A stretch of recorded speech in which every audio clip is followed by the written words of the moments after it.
Hello students. मैं हूं तरसेम जटैन और आप मेरे साथ देख रहे हो जटैन क्लासेस। तो चलिए बेसिक साइंस सीरीज में हम नेक्स्ट वीडियो लेकर आ गए हैं, जिसमें आज हम पढ़ेंगे इवेपोरेशन के बारे में। इवेपोरेशन का मतलब होता है वाष्पीकरण, वाष्प बनना। तो इवेपोरेशन का मतलब क्या है कि आपके पास कोई लिक्विड है, लिक्विड वो कहीं से एनर्जी ले लेता है, हीट एनर्जी ले लेता है और वो किसके अंदर कन्वर्ट हो जाता है? वेपर्स के अंदर, मतलब गैसियस फॉर्म में वो कन्वर्ट हो जाता है। इसको बोला जाता है इवेपोरेशन। जैसे आपने घर पे पानी छिड़क दिया फर्श पे, थोड़ी देर बाद फर्श का जो पानी है वो उड़ जाता है, सूख जाता है, तो वो क्या कहलाता है? प्रोसेस हमारे पास इवेपोरेशन कहलाता है। तो एक्चुअल में इवेपोरेशन होने का रीजन क्या है, आप देख लीजिए क्या है। मान लीजिए ये फर्श है आपके पास, फर्श, फर्श पे ये पानी पड़ा हुआ है, ये पानी। तो पानी क्या करता है, इस फर्श में से यहां पर एनर्जी लेगा। देखो फर्श के अंदर गर्मी तो होगी ना, चारों तरफ उस पानी की बूंद के चारों तरफ टेम्परेचर तो होगा, गर्मी तो होगी, तो वहां से वो गर्मी को अब्जॉर्ब करेगा, हीट एनर्जी को अब्जॉर्ब करेगा। जैसे ही उस हीट एनर्जी को ये अब्जॉर्ब करेगा तो ये पानी की बूंद यहां से उड़ जाएगी। This process is known as evaporation. क्या बोलेंगे बच्चे? इसको इवेपोरेशन बोला जाएगा। ठीक है। तो डिफरेंट लिक्विड का जो रेट ऑफ इवेपोरेशन है वो अलग अलग होता है। जैसे मैं आपसे कहूं कि बताइए पेट्रोल जल्दी उड़ता है या पानी जल्दी उड़ेगा, तो बताइए रेट ऑफ इवेपोरेशन किसका ज्यादा होता है? तो आंसर निकल के आएगा हमारे पास पेट्रोल। पेट्रोल आसानी से वेपर बना लेता है एज कंपेयर टू पानी। लेकिन सरसों का तेल बताओ, उसके वेपर बनते हैं आसानी से? नहीं, कभी नहीं बनते। आप सुबह बालों में तेल लगाकर आते हो, उड़ता ही नहीं हो पानी, शाम तक बाल ऐसे ही रहते हैं, वो तेल उड़ता ही नहीं है।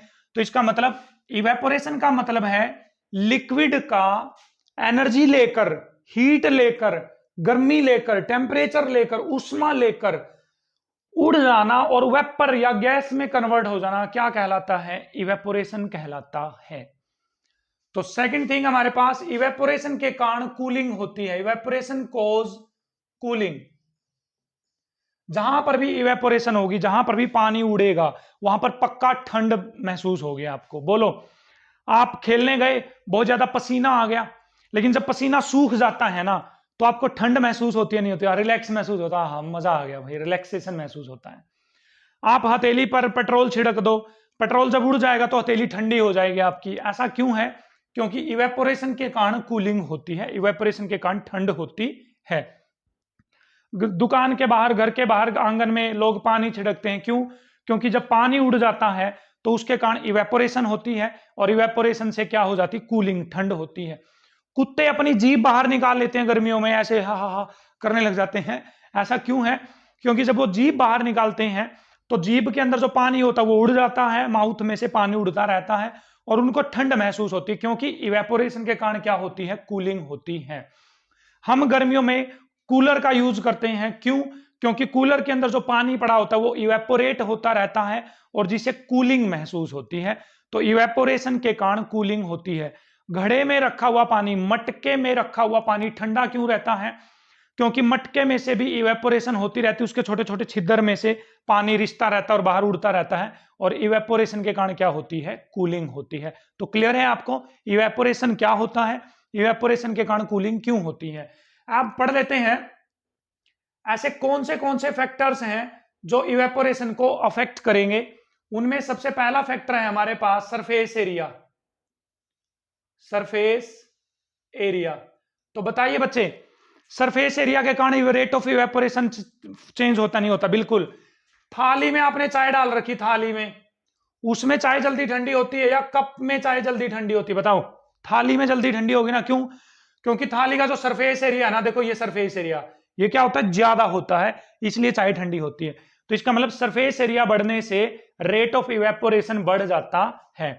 अब कपड़े को आप खोलकर सुखा दो, भाई मेरे पास एक टॉवल है, जैसे टॉवल, आप टॉवल को ऐसे करके सुखाओ, इस तरह से करके, तो अब जल्दी सूखेगा, या ऐसे करके डाल दूं तो अब जल्दी सूखेगा? बताओ। बोले इस केस में जल्दी सूखेगा ना, जब मैं इसको फैलाऊंगा, फैलाने से क्या हो जाएगा? सरफेस एरिया बढ़ जाएगा। सरफेस एरिया बढ़ने से रेट ऑफ इवेपोरेशन क्या हो जाता है? बढ़ जाता है। तो surface area increases, rate of evaporation also increases. Second factor पे आते हैं हमारे पास, वो है बच्चे टेम्परेचर। टेम्परेचर तो बताइए गर्मियों में कपड़े जल्दी सूखते हैं या सर्दियों में जल्दी सूखते हैं? तो आपका आंसर आएगा गर्मियों में जल्दी सूखते हैं। क्यों? क्योंकि गर्मियों में टेम्परेचर ज्यादा होता है तो जो रेट ऑफ इवेपोरेशन है वो भी क्या हो जाता है, ज्यादा हो जाता है। तो धूप में कपड़े जल्दी सूखेंगे, छांव में जल्दी नहीं सूखेंगे।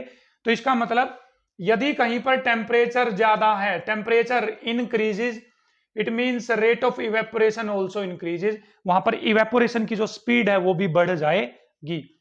थर्ड फैक्टर है बच्चे हमारे पास, वो है विंड स्पीड। विंड स्पीड, हवा की स्पीड।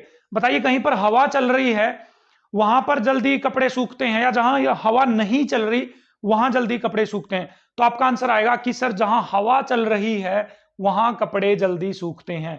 आप बाइक पे बैठे हो और आपका रुमाल गीला है तो आप रुमाल को ऐसे कर लेते हो ना साइड में ताकि हवा लगे और वो सूख जाए। तो इसका मतलब जहां पर विंड स्पीड इंक्रीजेज, बढ़ती है, वहां पर rate of evaporation also increases, वो भी बढ़ जाता है। हवा की स्पीड बढ़ने से रेट ऑफ इवेपोरेशन बढ़ता है। नेक्स्ट हम आ जाते हैं, हमारे पास नेक्स्ट फैक्टर है हमारे पास ह्यूमिडिटी। ह्यूमिडिटी, ह्यूमिडिटी का मतलब होता है नमी, आर्द्रता, मॉइस्चर। अब बताओ कहां पर कपड़े जल्दी सूखेंगे? एक तो ऐसा एनवायरनमेंट जहां पर नमी है, पहाड़ है जैसे, वहां पर नमी रहती है हमेशा, जैसे बारिश हुई है इस तरह से। एक राजस्थान में जहां सूखा एनवायरनमेंट है बिल्कुल। बताओ कहां कपड़े जल्दी सूखेंगे? सूखे मौसम में कपड़े जल्दी सूखते हैं। बरसात के मौसम में कपड़े नहीं सूखेंगे। क्यों? क्योंकि बरसात के मौसम में पहले से नमी है एनवायरनमेंट के अंदर। तो जहां ह्यूमिडिटी ज्यादा होगी वहां पर रेट ऑफ इवेपोरेशन कम हो जाएगा। तो यदि ह्यूमिडिटी ज्यादा है तो रेट ऑफ इवेपोरेशन डिक्रीजेस, वो क्या हो जाएगा, कम हो जाएगा। तो बेसिकली ये चार फैक्टर है हमारे पास जो रेट ऑफ इवेपोरेशन को अफेक्ट करते हैं। सरफेस एरिया बढ़ेगा, इवेपोरेशन बढ़ेगी। टेम्परेचर बढ़ेगा, इवेपोरेशन बढ़ेगी। हवा की स्पीड बढ़ेगी, इवेपोरेशन बढ़ेगी। ह्यूमिडिटी बढ़ेगी, इवेपोरेशन घटेगी। इवेपोरेशन क्या होता है ये आपको अच्छे से क्लियर हो चुका है। आई होप आपको ये वाला टॉपिक अच्छे से क्लियर है। ऐसी ही और अमेजिंग वीडियोस के लिए जाइए Z10 क्लासेस पे और सब्सक्राइब करिए Z10 क्लासेस को और शेयर करिए और देखते रहिए मेरे साथ Z10 क्लासेस। Thank you.